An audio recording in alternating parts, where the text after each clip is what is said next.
Something's here. Do you feel that?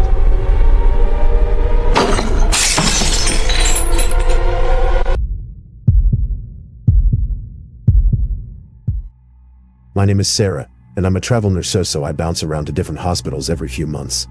Last year I took a contract at a small hospital in Lewiston, Maine.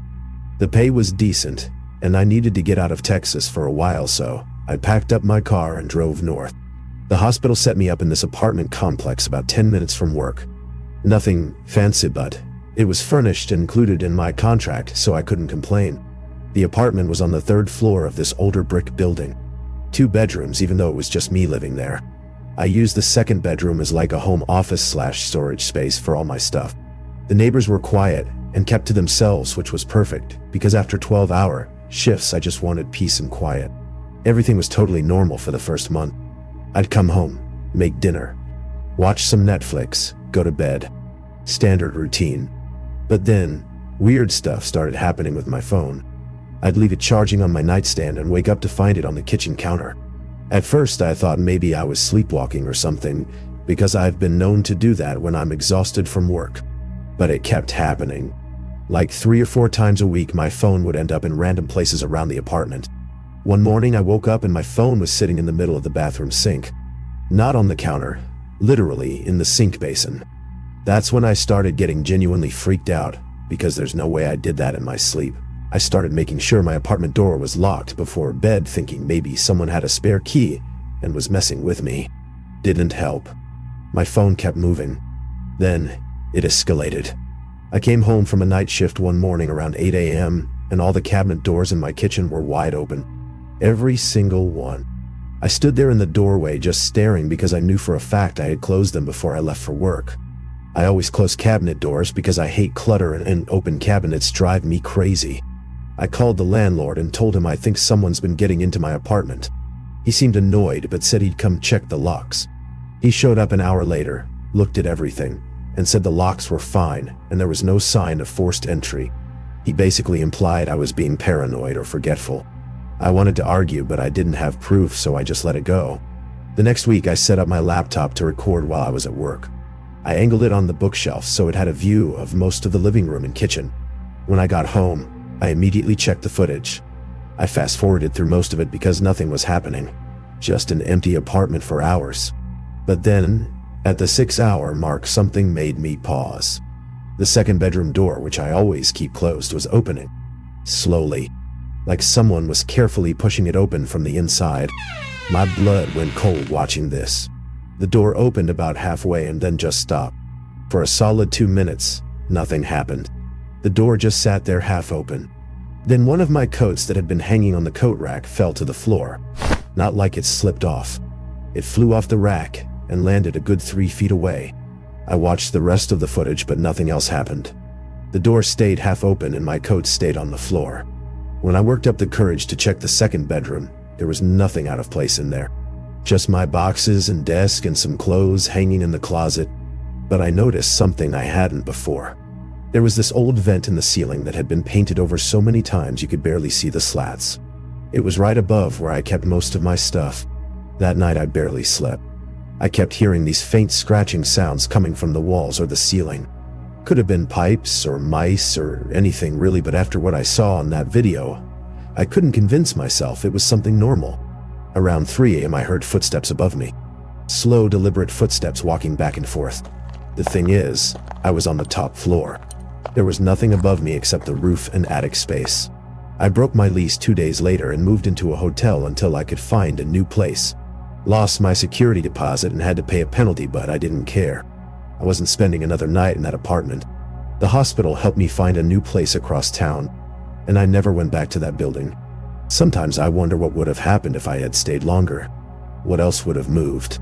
What else I would have seen on camera? But honestly, I don't want to know.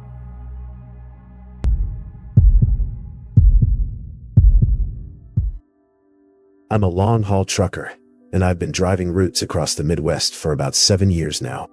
My name's Derek, and I've seen pretty much every highway and back road between Chicago and Denver. You spend that much time alone on the road, you get used to the solitude. Most nights I'll pull into a truck stop, grab some food, and sleep in my cab. It's not glamorous, but it pays the bills. And I actually like the freedom of it. This happened about 8 months ago when I was hauling a load from Omaha to Kansas City. It was late February, and there was this nasty winter storm rolling through Nebraska. The roads were getting icy and visibility was going to hell, so I decided to get off Interstate 80 and find somewhere to park for the night. I took an exit near this tiny town called Ashland and started looking for a place to wait out the storm. The truck stops near the highway were completely packed with other drivers who had the same idea. I drove around for maybe 20 minutes before I spotted this old rest area off a county road. It looked abandoned, honestly. The parking lot was cracked and full of potholes, and there were no other vehicles around. But I was exhausted, and the storm was getting worse. So I pulled in and backed my rig into a spot near the tree line. I turned off the engine and settled in for the night. Made myself a sandwich, checked my phone, sent a text to my girlfriend Lisa back in Milwaukee. The wind was howling outside, and snow was coming down sideways. I was actually glad to be parked and not trying to navigate those roads. I climbed into the sleeper berth behind my seat and got comfortable. Around midnight, I woke up to this tapping sound. At first I thought it was just ice hitting the side of the truck, but then I realized it had a rhythm to it. Tap, tap, tap, pause, tap, tap, tap, pause, like someone was knocking. I sat up and looked out the sleeper window, but I couldn't see anything except darkness and snow. The tapping stopped. I laid back down, but my mind was racing now. There was nobody else here. I checked the whole rest area when I pulled in, and it was completely empty. The tapping started again. This time it was louder and coming from the passenger side of the cab. I climbed out of the sleeper and moved to the driver's seat there, so I could see the passenger window. What I saw made my stomach drop. There were handprints on the outside of the window. Small handprints like a child's hands pressed against the glass. But here's the thing that really messed me up. It was below freezing outside and snowing hard. Those handprints shouldn't have been visible at all. They should have been covered in snow or ice within seconds. But they were clear as day. Fresh. I turned on my headlights, and they illuminated the parking lot in front of me. Nothing. Just empty pavement and falling snow. I looked back at the passenger window and the handprints were still there. Then I watched as another handprint appeared right next to them. Like invisible hands were pressing against my window right at that moment. I could see the fingers spreading out and everything. I didn't even think. I started the engine and threw the truck into gear. I didn't care about the storm or the icy roads. I needed to get out of that rest area immediately. As I pulled forward, my headlights swept across the tree line, and I swear I saw multiple small figures standing between the trees. Just standing there motionless, watching my truck leave. I floored it onto the county road and didn't slow down until I hit the interstate. I drove straight through to Kansas City that night. Didn't stop. Didn't sleep. When the sun came up, I pulled into a truck stop and finally let myself breathe. I looked at the passenger window and the handprints were gone. Just condensation and dirt, like normal. I've driven past that exit dozens of times since then, but I've never taken it again. Whatever was in that abandoned rest area can stay there.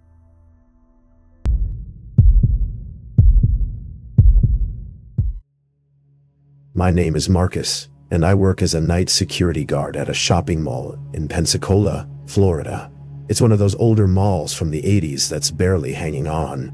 Half the stores are empty, and the only real traffic we get is during the day from retirees doing their walking exercises. Night shift is just me and one other guard named Bobby, who mostly sits in the office watching camera feeds while I do walking patrols. The mall closes at 9 p.m., and my shift starts at 10 and I've been doing this job for about 3 years, and honestly it's pretty boring. I walk the same route every hour, check all the doors, make sure no homeless people snuck in to sleep, and that's about it. The most exciting thing that usually happens is finding teenagers who hid in the bathroom to try to stay after closing. About 2 months ago, I was doing my 2 a.m. patrol. The mall at night is weird because they keep some lights on, but most areas are pretty dark to save money. The fountain in the center court still runs though, and that sound echoes through the whole building. I was walking past the old Sears, which has been closed for like 5 years, when I heard music playing. It was faint, but definitely music. Like old-timey music from the 50s or 60s. I stopped walking and tried to figure out where it was coming from. It seemed to be coming from inside the abandoned Sears. I radioed Bobby and told him I was going to check it out.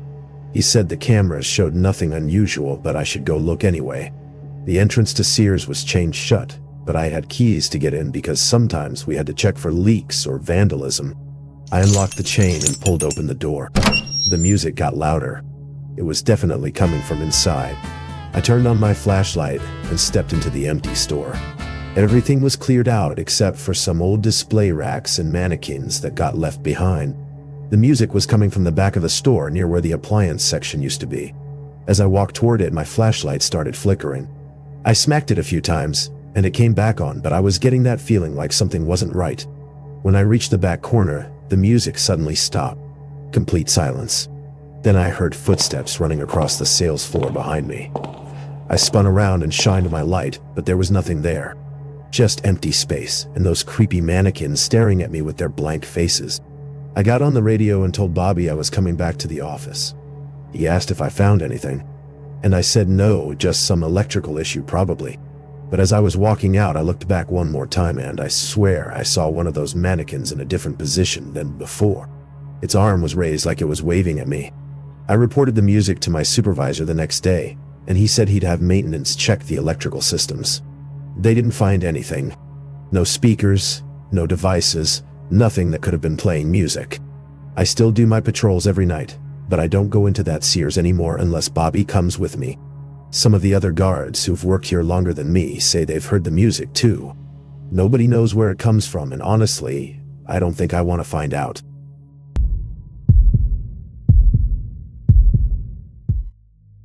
I was 19 years old when I got my first real job at this packaging warehouse in Gary, Indiana.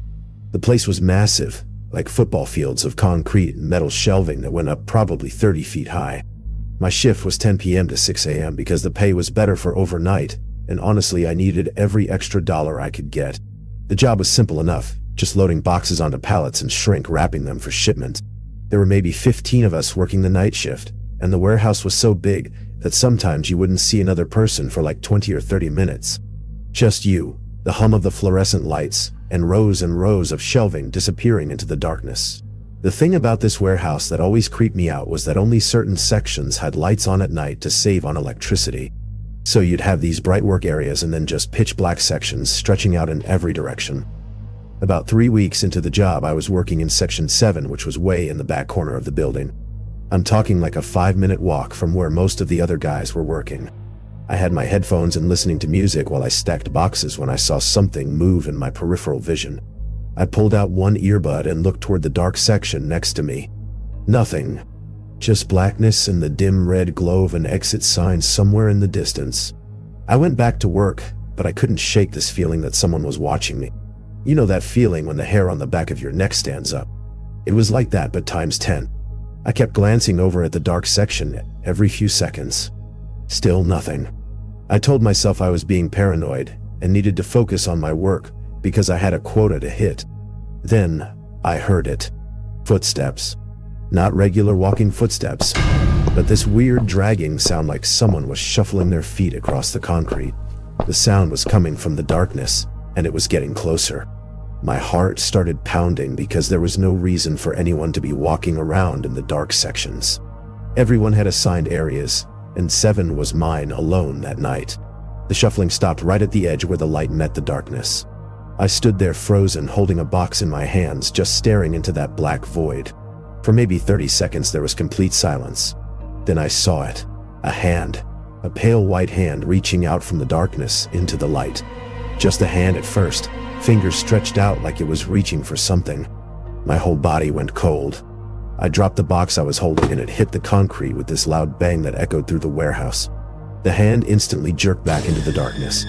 I didn't wait to see if anything else was going to come out. I ran. I sprinted across that warehouse floor like my life depended on it. I didn't stop until I reached the main area where the other workers were. My supervisor Marcus asked me what the hell was wrong, because apparently I looked like I'd seen a ghost. I tried to explain what happened, but the words came out all jumbled. He grabbed one of the other guys named Tom, and they went back to 7 with flashlights to check it out. I refused to go with them. No way in hell was I going back there. They were gone for maybe 10 minutes, and when they came back, Marcus said there was nothing there. No person, no footprints in the dust, nothing. He said I probably just saw shadows playing tricks on me because of the weird lighting. But I know what I saw. That hand was real. The shuffling footsteps were real. I requested a transfer to a different section the next day, and my supervisor approved it without asking questions. I worked at that warehouse for another 6 months, but I never went back to Section 7.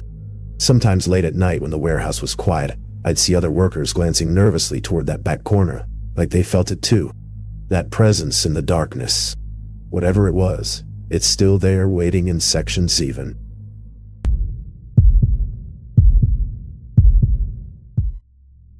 I'm a wedding photographer based out of Austin, Texas. My name's Jennifer and I've been shooting weddings for about 6 years now. Last spring, I got booked for this wedding at an old plantation house outside of Natchez, Mississippi. The venue was gorgeous, exactly the kind of place that photographs beautifully with all the Spanish moss and historic architecture. I drove down 2 days before the wedding to scout locations and get familiar with the property. The owners gave me a full tour and showed me all the best spots for photos. The house itself was built in 1842 and still had most of the original features. They mentioned it was supposedly haunted, but said it in that joking way people always do with old Southern houses. The wedding day went perfectly. Beautiful ceremony, happy couple, golden hour lighting that was absolutely perfect. After the reception ended around 10 p.m., I stayed behind to pack up my gear. The bride and groom had left, and most of the vendors were already gone. I was in the main ballroom breaking down my equipment when I realized I'd left one of my camera bags upstairs in the bridal suite. I headed up the main staircase with my phone flashlight since they'd already turned off most of the lights. The bridal suite was at the end of the hallway on the second floor. As I walked down the hall, I got this intense smell of perfume. Not modern perfume, but something old-fashioned and heavy like my grandmother used to wear. It was so strong it almost made me gag. I grabbed my camera bag from the suite and turned to leave when I heard a woman crying. It was coming from one of the other rooms down the hall. I called out, asking if someone was still here, but got no answer. The crying continued. I walked toward the sound, and it was coming from behind a closed door. I knocked and said hello, but the crying just stopped immediately. Dead silence. I opened the door slowly, and the room was completely empty. Just old furniture covered in white sheets and darkness. But that perfume smell was even stronger in there.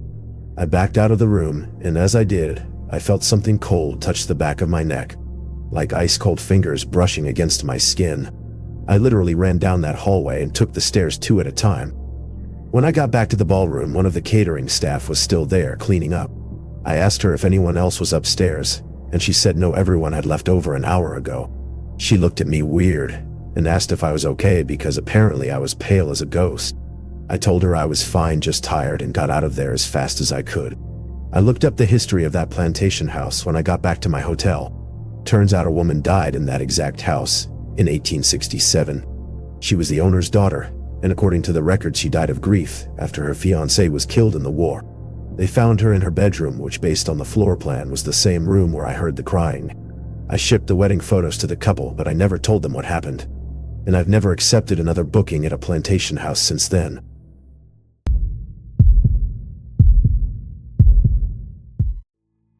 I'm a paramedic in Portland, Oregon, and I've been working emergency response for about 4 years now.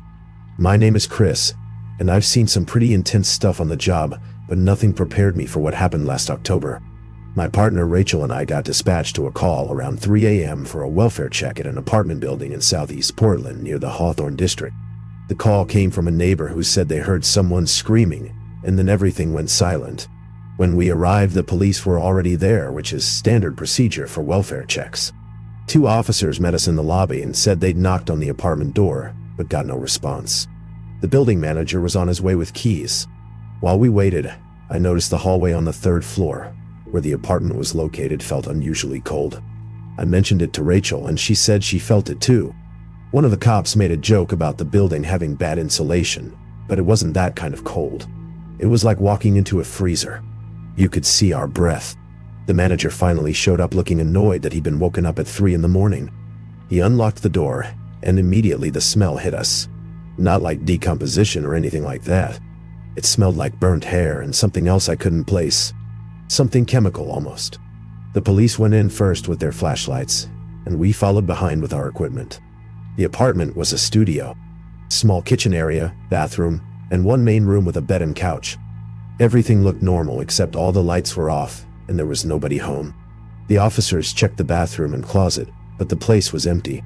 Rachel and I stood there confused because the neighbor had been pretty certain they heard screaming coming from this exact apartment.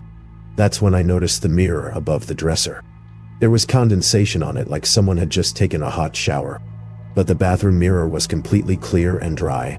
I walked closer to look at it and realized it wasn't just condensation. There were words written in the fog on the mirror. I called everyone over to look. The words said "help me" in shaky letters like someone had written it with their finger. But here's what made my skin crawl. The letters were being written as we watched, like an invisible hand was tracing them out right in front of us. We all saw it happen. All 5 of us standing there watching new letters appear on that mirror. One of the officers immediately radioed for backup and told us to get out of the apartment. We didn't need to be told twice. We backed out into the hallway and waited for more units to arrive. While we stood there, I kept looking back through the open door at that mirror. The words had changed. Now it said "get out" over and over, covering the entire surface of the mirror.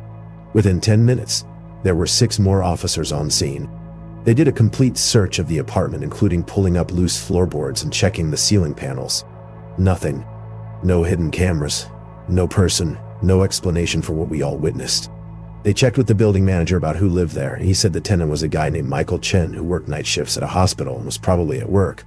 They called the hospital and confirmed Michael was on shift and had been there since 11 p.m. When they told him about what happened, he said he'd been experiencing weird things in that apartment for weeks. Doors opening on their own, electronics turning on and off, cold spots throughout the place. He'd reported it to the building manager multiple times, but nothing was ever done about it. The police took photos of the mirror and filed a report, but there wasn't much else they could do. No crime had been committed and technically nobody was in danger. Rachel and I cleared the scene and went back into service, but neither of us spoke much for the rest of the shift. I've responded to probably 1,000 calls since I started this job. I've seen car accidents, overdoses, heart attacks, violent crimes, you name it. But I've never seen anything that shook me up like watching those words appear on that mirror. Rachel transferred to a different district a month later, and when I asked her why, she just said she needed a change of scenery. I think we both know the real reason. Michael Chen moved out of that apartment 2 weeks after our call. I checked the address in our system out of curiosity and saw that we'd been dispatched there 4 more times in the following month. Different tenants, same complaints. Screaming, cold temperatures, unexplained noises. The building manager eventually stopped renting that unit. Last I heard, it's been sitting empty for almost a year now.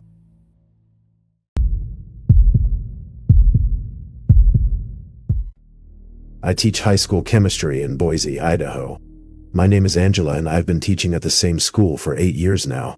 Last semester I started staying late after school to prep labs for the next day. Usually I'm the only teacher left in the building by 5 p.m. except for maybe the custodian doing his rounds. One Thursday in November, I was organizing chemicals in the storage room attached to my classroom. The storage room has no windows and only one door that connects to the classroom. I had the door propped open so I could hear if anyone came in. I was labeling beakers when I heard my classroom door open and close. I called out asking who was there, but nobody answered. I walked out of the storage room and my classroom was empty. The door was closed, which was weird, because I always leave it open when I'm working late. I checked the hallway thinking maybe a student came by to ask a question, but there was nobody out there either.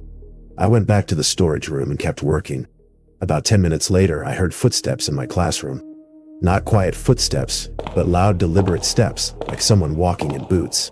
I came out again and the classroom was still empty. But this time, all the stools around the lab tables were pulled out like someone had been sitting in them.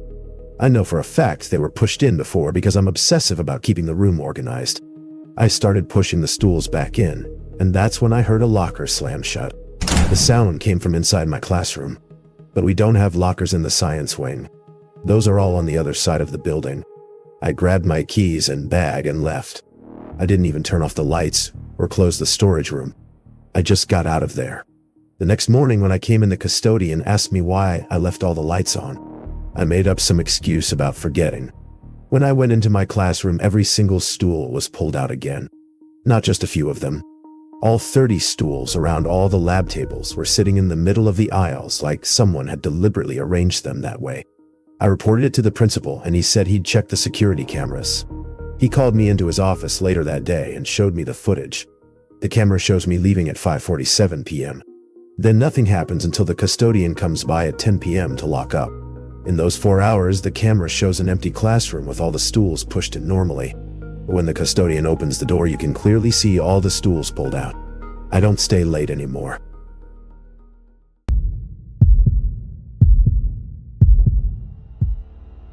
My name is Tyler and I work at a veterinary clinic in Duluth, Minnesota. I'm a vet tech, which means I assist with surgeries, take care of the animals overnight, and handle most of the grunt work. We have kennels in the back where we keep animals that need to stay for observation or surgery recovery. Part of my job is doing night checks on the animals every few hours. The clinic is in an old converted house from the 1920s.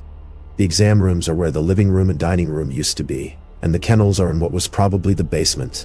It's got that old house feel with creaky floors and drafty windows, but it's a good place to work and the pay is decent. 3 months ago, we had a dog named Bailey staying with us. She was a golden retriever recovering from a tumor removal surgery. Sweet dog, about 9 years old. Her owner, Mrs. Patterson, was this elderly lady who visited every single day. Bailey was doing great and was supposed to go home that Friday. Thursday night, I was doing my 11 p.m. check on the animals.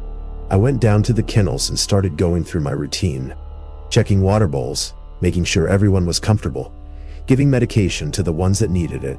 When I got to Bailey's kennel, she was standing at the gate with her tail wagging, staring at the corner of the room behind me. I turned around to see what she was looking at, but there was nothing there.